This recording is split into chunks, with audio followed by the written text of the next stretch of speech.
What is up everyone, Bearkid here, and I'm bringing you guys my review of Dragon Ball Super Episode 11.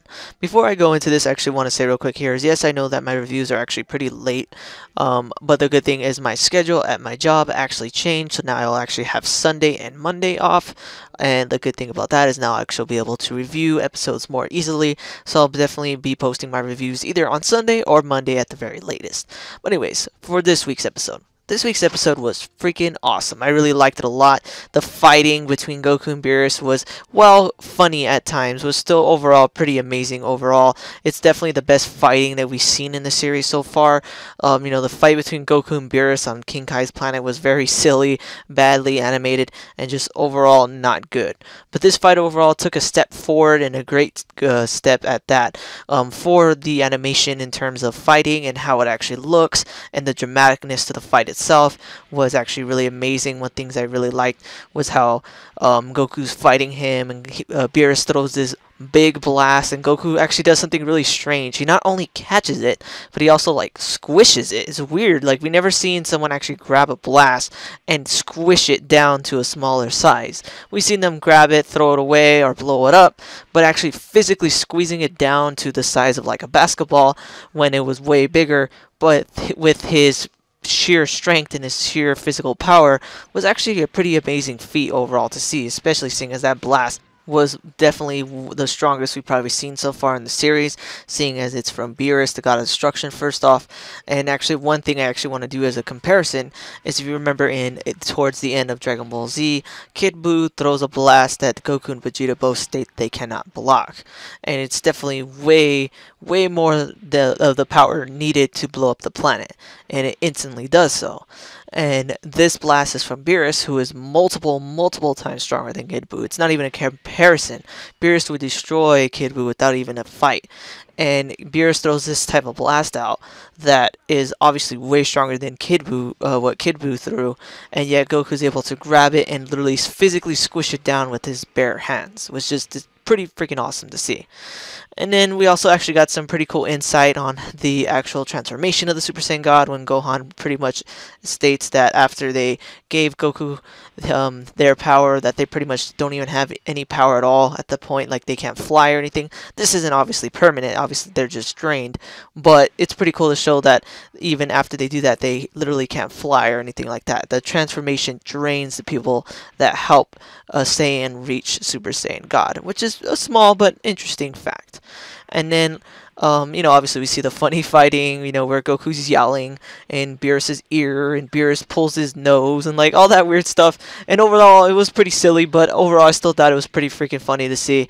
Obviously we did get a good taste of the actual serious fighting as well, which actually I thought was really cool and dramatic, when Beerus is literally sitting on top of Goku and punching him over and over and over, and basically saying, "So sleepy, I'm so sleepy," like pretty much just saying, "This is boring, I'm pretty much kicking your ass, I'm not trying, and this is just a waste of my time, and I'm so tired and bored of it." That's basically what Beerus is saying at this point.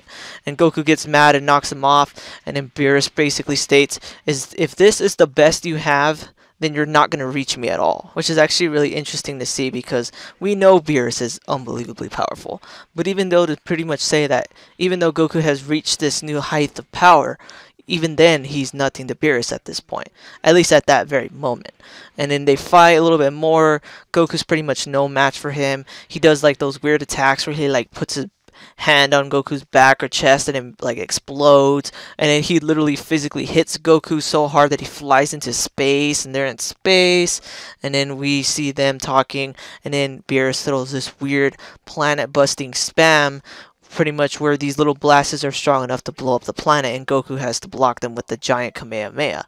And that was actually really interesting to see as well, because we saw that Beerus can blow up a planet without trying, even with the tiny little blast that he used to blow up that one planet in the previous episode, and yet he could just spam multiples of planet busting attacks without even trying.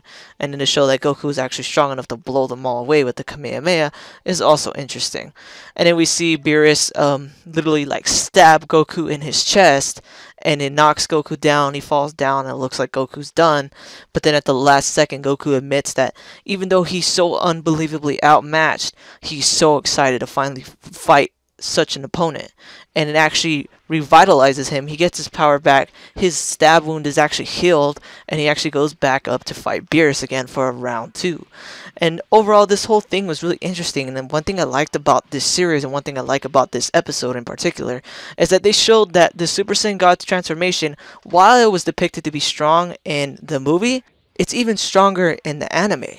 At least to me, that's what it looks like. If you remember in the movie, Goku's Super Saiyan God transformation actually drained really fast. Like, he wasn't able to fight Beerus for that long before it ran out, and then he had to fight him in his base form and as a Super Saiyan. And it was really, really crazy to see that so far, even though they've been fighting for pretty much as long or even longer than what they fought in the movie, you see Goku be able to take hits, be thrown in the water, pretty much look like he's gonna die, and out of nowhere revitalize himself and come back again for a round 2.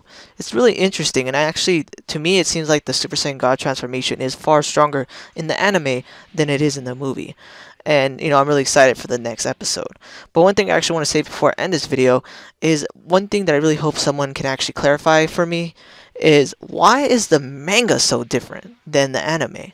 If you look up Dragon Ball Super, the manga for it, the way the fight is, the way it's depicted, and certain things that happen and are said are completely different than what is depicted in the anime. And I don't know what's going on here. I really hope someone can actually explain that to me, because in the anime, while they were fighting, you know, it just looked like a normal fight or whatever. But in the manga, there's actually a still picture, whatever you want to call it, that pretty much states that while they were fighting, that their punches are so strong that when they clash fists, that their power resonates throughout the whole universe, and that even Supreme Kai, or Kabuto Kai actually, and Old Kai can sense it from where they live on their planet, on the Supreme Kai planet. And it's amazing to even think that, because they're so strong that just their fists clashing sends out energy that can be sensed from a planet that's literally not even in their universe. It's just weird, you know, it's crazy. And there's even a part in the manga, the newest chapter actually, where Kabuto Kai used the Namekian Dragon Balls to separate himself from Kabuto, becoming Supreme Kai and Kabuto Kai again. And then there's also another character named Champa, who looks like Beerus, but he's like a chunky Beerus. And there's another character with him that looks like Wiz, and they're basically other gods of destruction or whatever from a different universe. And yet in the anime, we have yet to even see this character. So I'm really surprised and kind of confused to why the manga is so different than the anime. What direction are they going to go with, or what exactly is going on? But anyways, guys, if you guys like this video, please definitely hit that like button, subscribe, and tell me what you guys think about Dragon Ball Super so far. Overall, I like the anime a lot, and I really like this episode, and I'm really excited for the next one. But anyways, guys, thanks for watching, and take it easy. Thanks for watching this video. If you want to see my most recent Gears of War video, hit that link on the left. If you want to see my most recent Dragon Ball video, hit that link on the right. Thanks for watching, guys.